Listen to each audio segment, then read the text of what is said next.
All right, my friends, it's another day. We woke up and here we are. So things are always looking up, aren't they? Every day. Never know what's going to happen, but it's always kind of exciting just to see what's going to take place. And grateful to be alive. Grateful to have a relationship with the King of Kings, and to have a family that I love and that loves me back. And life is good. And so here we are. Now, we are in the book of First Peter, talking about marriage. And so today we're talking about husbands, and that's always kind of fun. And so let's just kind of jump into it. And again, sometimes if you open up the passage and you look at these scriptures on marriage, you have a way of teaching it differently, because the application, the truth is always constant, but the application of it changes. The nuances of it, of how we apply it, changes. When you're just talking about marriage, you would use these to hit specific areas that men and women should be responsible for in their life. Peter, on the other hand, has a slightly different motive behind it. The context, and context always matters when it comes to teaching. The context is really about how do we live in a hostile world. So as he writes about marriage, he's writing about when you're married to someone who's not a Christ follower. Now, so when we see it differently in that sense than we do when we say, okay, well, these are principles and they're true. So these same principles should apply whether my wife is a believer or not. I just want that subtle understanding that in Peter's mind, as he's writing this, he's thinking of a man that he's writing to that's living with a wife who's not a Christ follower. And she's probably a little irritated with him because their life isn't as cozy as it could be. Because as he came to Christ and persecution began, she's getting caught up in that. And so you have this tension that's in a relationship because of that. That's the context. And so Peter has been working through this deal of how do we live in a hostile world? How do we live in a world that is imploding, and that it's crazy how current event that is today, right? How do we live in this crazy world where we're a few weeks away from some sort of an election that everybody thinks is going to be the end of the world, and I'm very confident that God is in charge. And so we just breathe and we just live our life. Who comes and goes is up to him. My job is to respond, as he says, to whoever is in authority over us. And so Peter's goal is, how do we reach the world for Christ? How do we lighten the persecution if we can?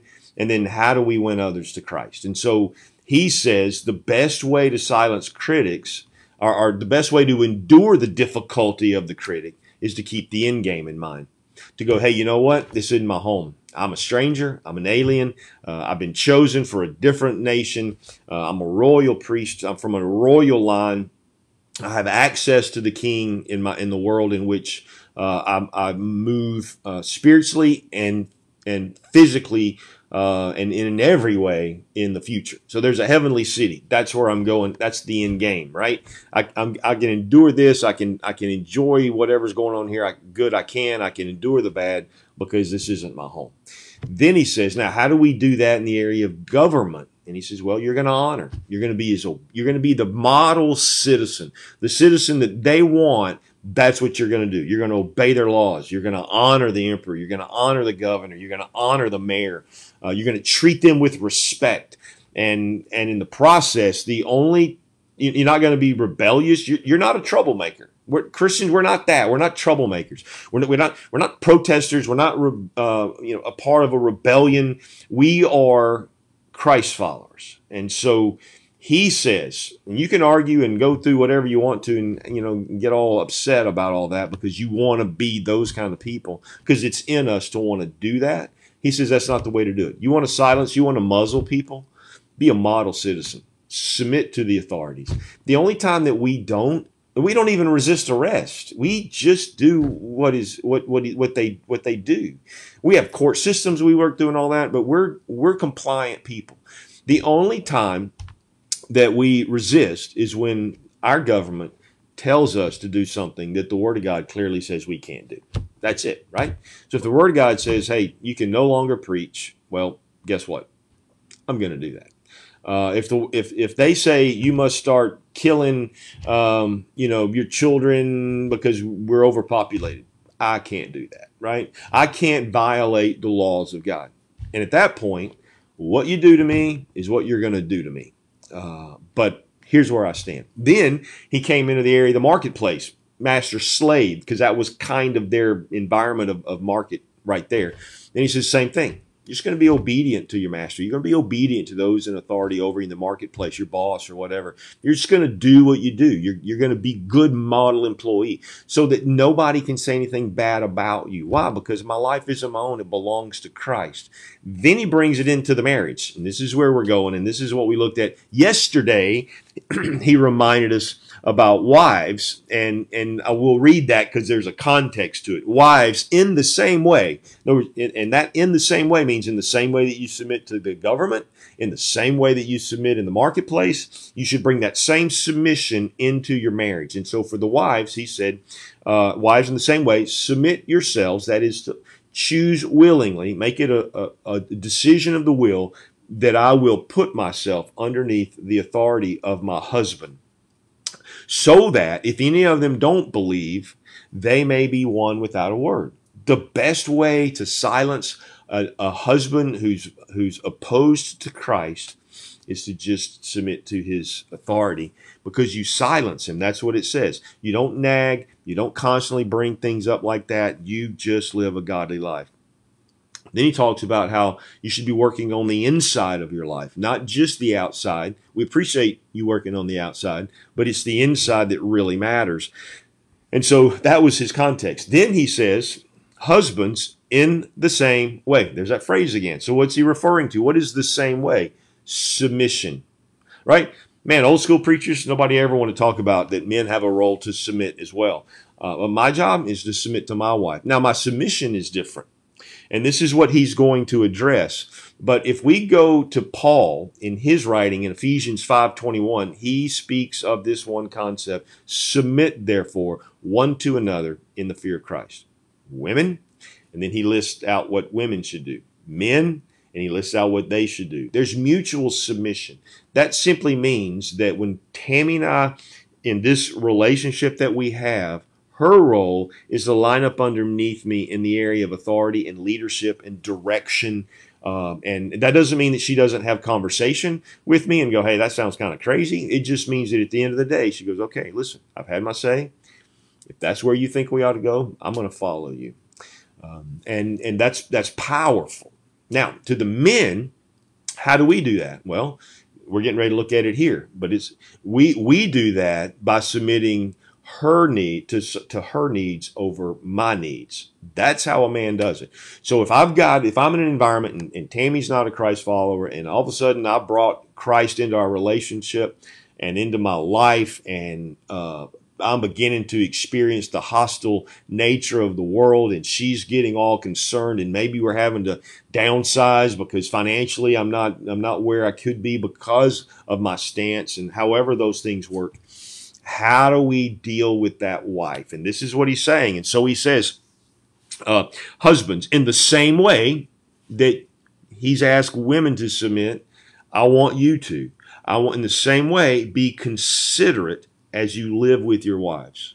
Now, that word considerate, old school, is live with your wife in an understanding way. And I always laugh when I hear that from the New American Standard says that and others, because it's like, that's just not even fair, right? Because a woman's mind is so complex. We men, we have simple minds, right? I mean, we just grunt, right? But a woman's mind, she can think in both of sides of her brain at the same time, where we have to move for the most part from one to the other. And so she's bringing all her feelings and all her common sense logic into play, and they're all meshed in there together. And when she talks, it's like, I don't even know what's going on. And so he's saying to us, hey, listen, you slow down, consider Put yourself in the place of your wife. Be considerate. So he's saying, understand what she's going through. Slow down. Slow down. The tendency of men is always to fix our wives and to fix situations. And I'm telling you, when I deal with couples and we talk, it always comes back to that. But he says, listen, I want you to know her needs. Just understand what her needs are. And personalities play a part in that. There's a lot of things that play a part in that. But you can imagine if your wife is feeling like all of a sudden she's married to this guy and the whole world now hates him. He needs to understand, hey, the life's hard and life's complicated. He's going to have to go over and above to reach his wife for Christ. He's going to have to really, really understand her even more and be faithful to meet the needs. That's what Peter's saying. Husbands, in the same way, be considerate as you live with your wives. Understand, she's gonna buck against certain things. Understand that.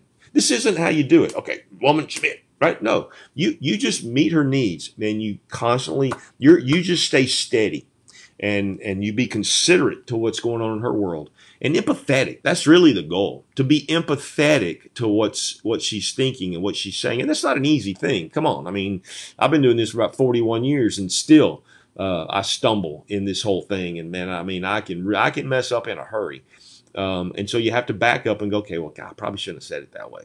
I probably should have done that after she told me to do it the first time, right? And so this is what he's talking about. We submit to her needs. That's how a man submits, to her need. What does my wife need? Not what does she want, although that's a piece of it, but what does she need? Deep down, what's going on? So we study, we pray through that. We understand what's going on in our wife and what her needs are so that we can meet those needs.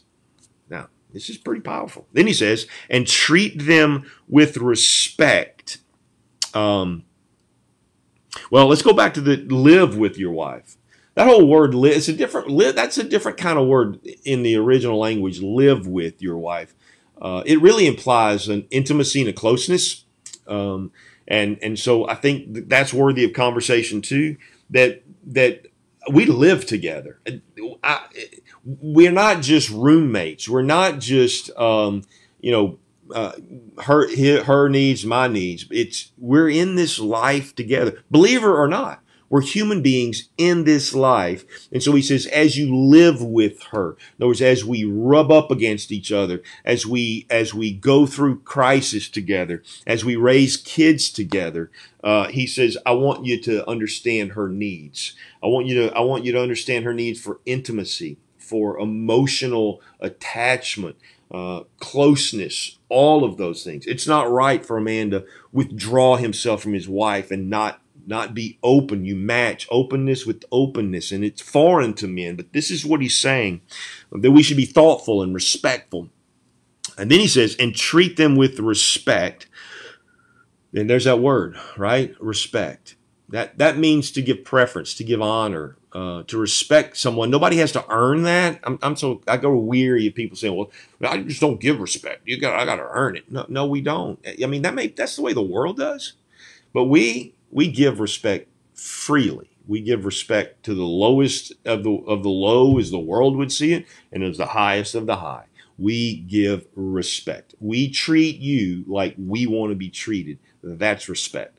And so that's how we treat our wife. And then he says, as with a weaker partner. Now, that always brings up a crazy topic.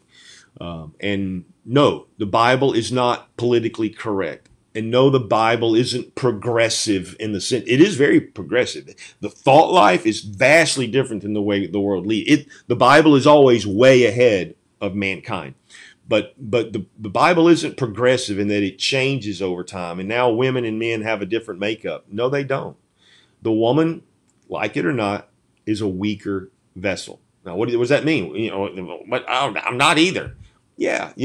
Just physically, your body wasn't built to do the workload that a man that was designed for. A man is going to be stronger. Is there a woman stronger than me? Well, physically? Well, yeah.